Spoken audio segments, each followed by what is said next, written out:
चौछे न रे मोर सुंदरी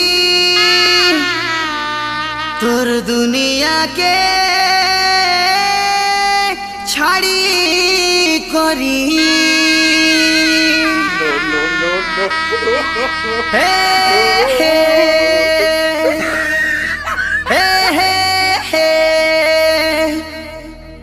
ला ला ला ला हे